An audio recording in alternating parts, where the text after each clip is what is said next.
Salut les amis, salut tout le monde et bienvenue une fois de plus sur votre chaîne d'information préférée, Club Info.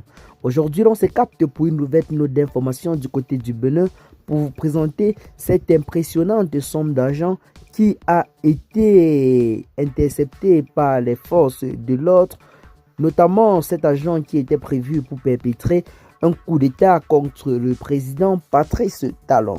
Eh bien les amis, il paraît que le commandant de la garde républicaine ayant en charge la sécurité du chef de l'État a été entrepris par le ministre Oswald Omeki pour son compte et celui de M. Olivier Boko à l'effet d'opérer par la force un coup d'État dans la journée du 27 septembre 2024, a déclaré Elon Mario Metonou, le procureur de la Cour de répression des infractions économiques et du tourisme au Bénin. Une enquête a été ouverte, a indiqué notre site d'information, notamment qui a reçu l'information d'une source très introduite du côté du Bénin, afin d'identifier toutes les personnes impliquées dans la tentative de coup d'État.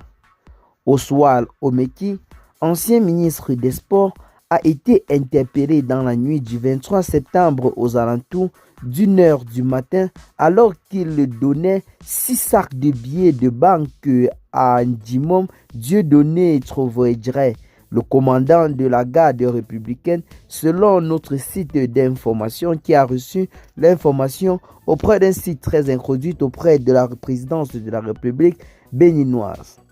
C'est lors de cette remise d'1,5 milliard de francs CFA, un peu plus de 2 millions d'euros, que la brigade criminelle a procédé à l'interpellation de M.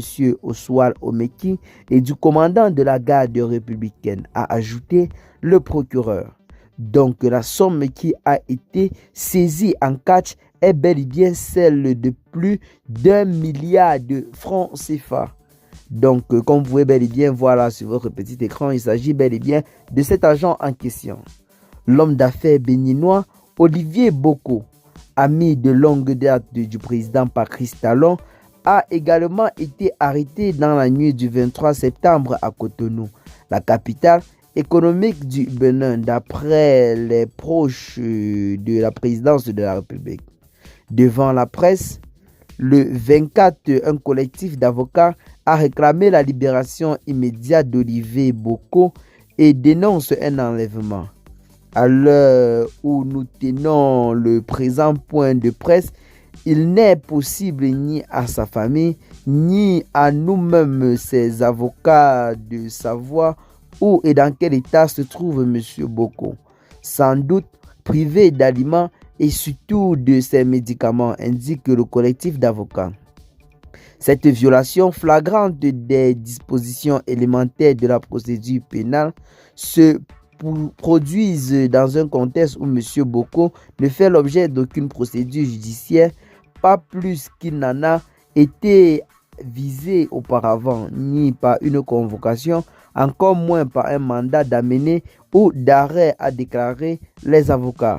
Olivier Boko avait commencé à afficher des ambitions politiques, laissant penser qu'il se porterait candidat à la magistrature suprême en 2026, ce qui aurait déplu à Patrice Talon. Ce dernier, au pouvoir depuis 2016, arrivera en 2026 au terme de son second mandat. La constitution béninoise fixe à 2 mandats la limite de l'exercice présidentiel. Suite à l'arrestation d'Olivier Boko, le groupe de soutien à sa candidature à la présidentielle de 2026, Objectif Bénin 2026, dont l'abréviation est OB26, rappelle les initiales de l'homme d'affaires.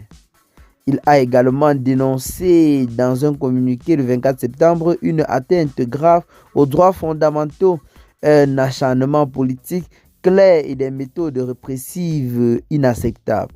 En 2023, l'ancien ministre des Sports Oswald Omeki avait démissionné de son poste de ministre des Sports après avoir appelé à soutenir la candidature d'Olivier Boko pour succéder à Patrice Talon.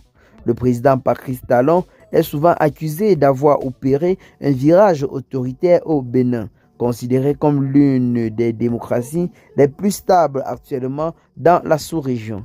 Eh bien les amis, c'est ici que l'on doit se séparer pour ce qui est de cette petite note d'information.